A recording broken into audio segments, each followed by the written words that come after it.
Hello friends, welcome to our channel exam express. दोस्तों, UP triple SC PET 2023 की परीक्षा के लिए हमारी प्रीवियस ईयर जीके की क्वेश्चन की क्लास चल रही है। ये चौथी क्लास है।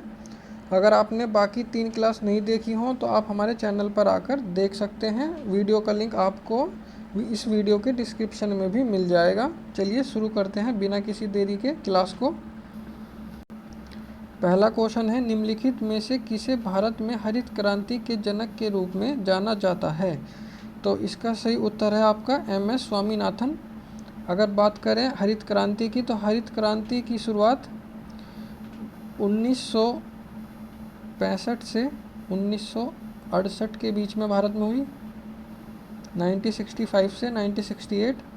और एक क्वेश्चन और बनता है कि किस पंचवर्षीय योजना के अंतर्गत हरित क्रांति की शुरुआत हुई? तो आप याद रखिएगा, तीसरी पंचवर्षीय योजना के अंतर्गत हरित क्रांति की शुरुआत हुई, जो कि 1961 से 66 तक, 1961 से 1966 तक आपकी तीसरी पंचवर्षीय योजना लागू थी।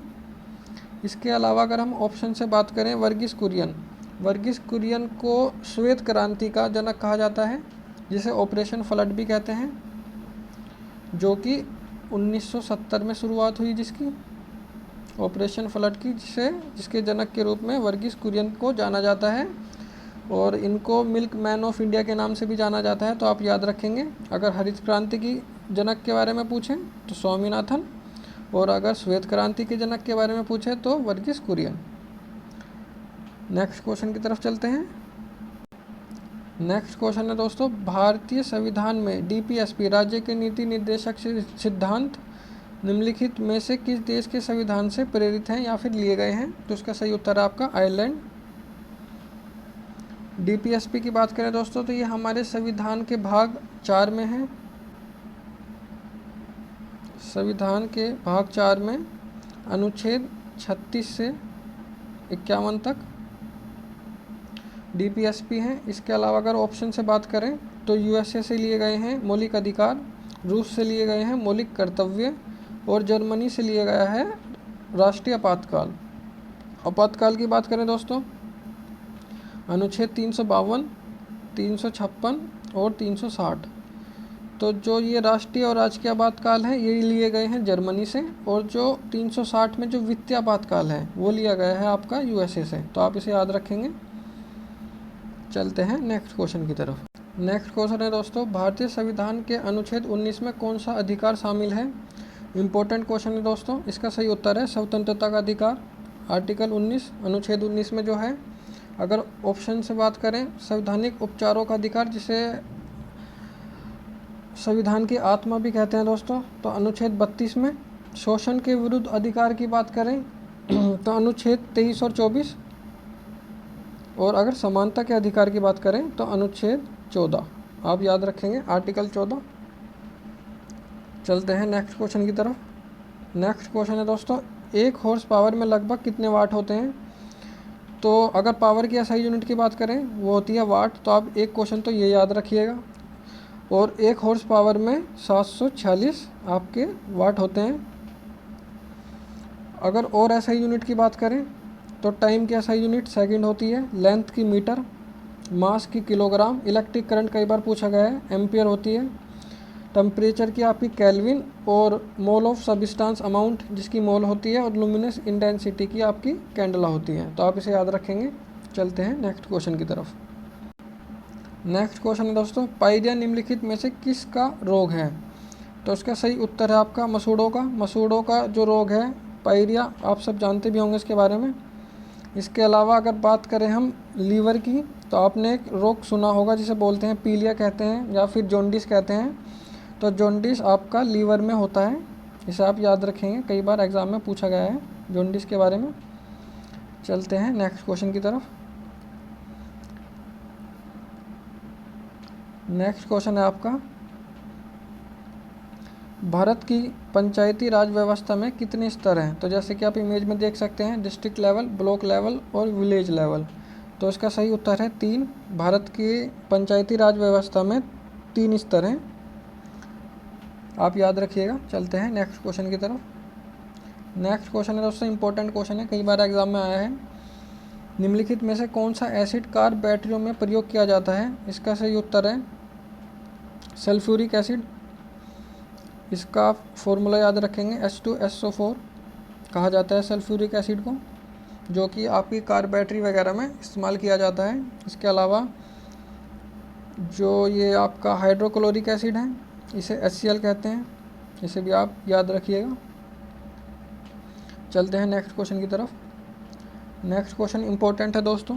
निम्नलिखित में से कौन सा देश भारत के साथ सबसे लंबी अंतर्राष्ट्रीय सीमा साझा करता है?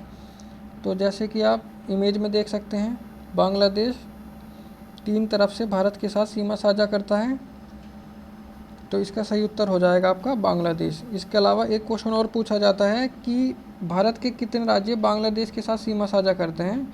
तो इसका सही उत्तर है 5। जैसे कि आप देख सकते हैं, इधर पश्चिम बंगाल है, ऊपर आपका असम आ जाएगा, फिर ये मेघालय, फिर त्रिपुरा और आपका मिजोरम, तो टोटल 5 राज्य हैं। आप इसको याद रखिएगा। चलते हैं नेक्स्ट क्वेश्चन की तरफ।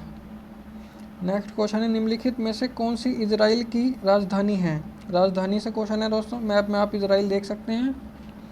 इसका सही उत्तर है आपका जेरूसलम। अगर ऑप्शन से बात करें तो ढाका हमारे पड़ोसी देश बांग्लादेश की राजधानी है, जकार्ता इंडोनेशिया की राजधानी है और काठमांडू आपकी नेपाल की राजधानी है। नेपाल की राजधानी काठमांडू में ही एक संगठन है सार्क, जिसका हेडक्वार्टर नेपाल की राजधानी काठमांडू में स्थित है। चलते हैं नेक्स्ट क्वेश्चन की तरफ। नेक्स्ट क्वेश्चन है दोस्तों, किस दिन को भारतीय वायु सेना दिवस के रूप में मनाया जाता है? कई बार एग्जाम में आया दोस्तों। इसका सही उत्तर है 8 अक्टूबर। 8 अक्टूबर को भारतीय वायु सेना दिवस के रूप में मनाया जाता है।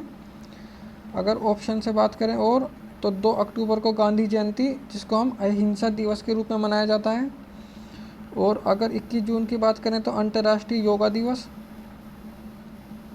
और अगर बात करें 11 जुलाई की तो जनसंख्या दिवस के रूप में इसे मनाया जाता है। तो आप इसको भी चारों ऑप्शन को याद रखेंगे।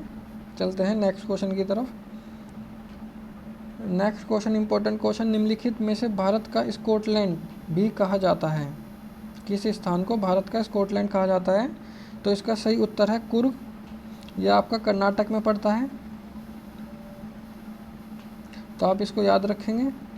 इसके अलावा अगर और ऑप्शन की बात करें तो श्रीनगर आपका जम्मू कश्मीर, और मसूरी आपका उत्तराखंड देहरादून, और दार्जिलिंग इसमें इम्पोर्टेंट है दोस्तों। दार्जिलिंग की आपने चाय के बारे में सुना होगा। दार्जिलिंग की चाय को सबसे पहला GI टैग मिला था, तो आप इसे याद रखेंगे। दार्जिलिंग आपका पश्चिम बंगाल में पड़ता है, तो इसे आप याद रखिएगा। चलते हैं नेक्स्ट क्वेश्चन की तरफ। नेक्स्ट क्वेश्चन दोस्तों, निम्नलिखित में से 2014 में बनाया गया भारत का 29वां राज्य कौन सा है? तो इसका सही उत्तर है आपका तेलंगाना। तेलंगाना को 2 जून 2014 को भारत का 29वां राज्य बनाया गया। इसके अलावा अगर ऑप्शन से बात करें तो आंध्र प्रदेश इम्पोर्टेंट है दोस्तों। एक क्वेश्चन बनता है कि भाषा के आधार पर गठित होने वाला भारत का सबसे पहला राज्य वो है आपका आंध्र प्रदेश, जिसको आप याद रखिएगा, कई बार एग्जाम में आया है। चलते हैं नेक्स्ट क्वेश्चन की तरफ। नेक्स्ट क्वेश्चन दोस्तों, वॉलीबॉल निम्नलिखित में से किस देश का राष्ट्रीय खेल है? खेल की बात हो रही है दोस्तों, तो इसका सही उत्तर है आपका नेपाल। नेपाल का जो राष्ट्रीय खेल है वो आपका वॉलीबॉल है। इसके अलावा और ऑप्शन की बात करें, इंडोनेशिया का जो राष्ट्रीय खेल है वो है आपका बैडमिंटन। और अर्जेंटीना के बारे में आप जानते ही होंगे, इस साल का जो आपका फीफा वर्ल्ड कप हुआ वो आपका अर्जेंटीना ने ही जीता है। लियोन मेसी आपके अर्जेंटीना के ही हैं। और इसके अलावा एक ऑप्शन आपका बांग्लादेश का जो आपका राष्ट्रीय खेल है वो है कबड्डी, तो आप इसको भी याद रखेंगे। चलते हैं नेक्स्ट क्वेश्चन की तरफ। नेक्स्ट क्वेश्चन दोस्तों, गौतम बुद्ध को ज्ञान निम्नलिखित में से किस नदी के तट पर प्राप्त हुआ? तो इसका सही उत्तर है निरंजना नदी के तट पर। इसके अलावा एक क्वेश्चन पूछ लिया जाता है यहाँ से, किस वृक्ष के नीचे ज्ञान की प्राप्ति हुई? तो वृक्ष था आपका पीपल का वृक्ष, आप याद रखेंगे। निरंजना नदी के तट पर पीपल के वृक्ष के नीचे गौतम बुद्ध को ज्ञान की प्राप्ति हुई। आप इसको ऐसे याद रखेंगे। चलिए चलते हैं नेक्स्ट क्वेश्चन की तरफ।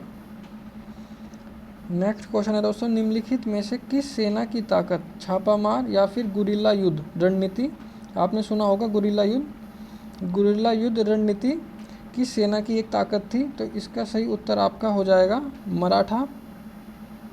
मराठा सेना की आपकी ये रणनीति, गुरिल्ला रणनीति, जो कि मराठा सेना की एक रणनीति है, आप इसको याद रखेंगे। चलते हैं नेक्स्ट क्वेश्चन की तरफ। नेक्स्ट क्वेश्चन दोस्तों आपके लिए है, लक्षद्वीप की राजधानी निम्नलिखित में से कौन सी है? 4 ऑप्शन दिए गए हैं आपको सही उत्तर आपको नीचे कमेंट बॉक्स में बताना है। और इसके अलावा वीडियो आपको अच्छी लगी हो तो वीडियो को लाइक कर सकते हैं, शेयर कर सकते हैं, और ऐसी और वीडियो के लिए आप हमारे चैनल के साथ जुड़ सकते हैं, चैनल को सब्सक्राइब कर सकते हैं। और अगर आपने और सभी क्लास नहीं देखी हो तो आप उन्हें देख सकते हैं, वीडियो के लिंक में आपको डिस्क्रिप्शन में मिल जाएगा उन वीडियो का लिंक भी। तो मिलते हैं आपसे और किसी वीडियो में फिर किसी नई अपडेट और क्लास के साथ। तब तक के लिए जय हिंद।